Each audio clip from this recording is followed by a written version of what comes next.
magpatawad at iwan ang mabigat na pasan.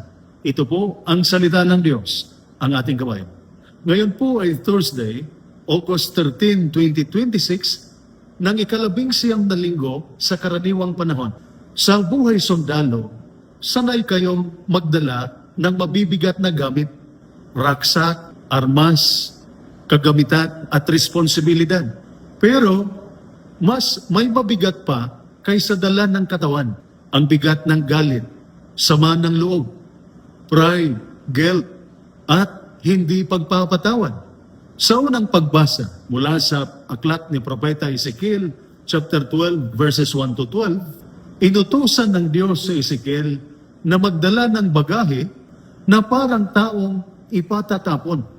Ito ay babala sa Israel dahil sa kanilang katigasan ng ulo at kasalanan, lumalayo sila sa Diyos.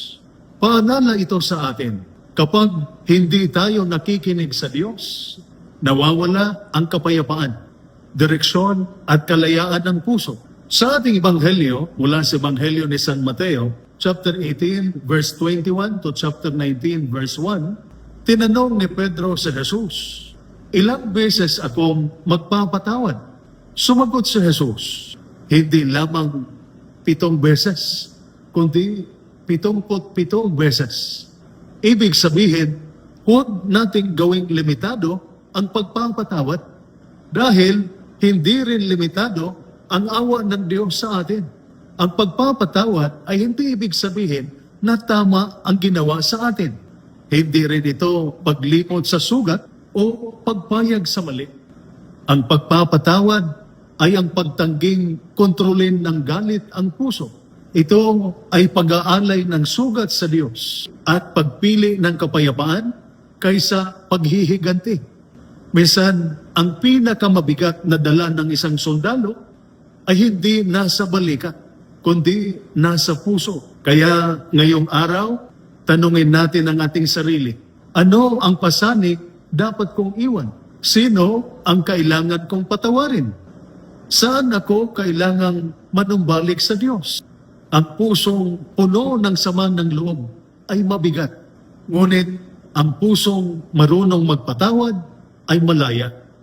Ito po ang salita ng Diyos, ang ating gabay. Manalangin tayo. Panginoong Diyos, palayain mo ang puso ng aming mga sundalo mula sa galit, pride, at sama ng loob.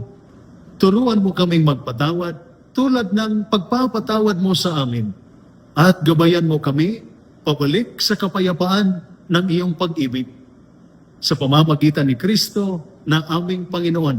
Amen. At sumainyo at sa inyong pamilya ang pagpapala ng makapangyarihang Diyos, Ama, Anak, at Espiritu Santo.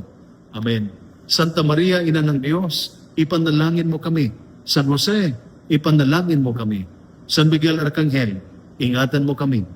Amen.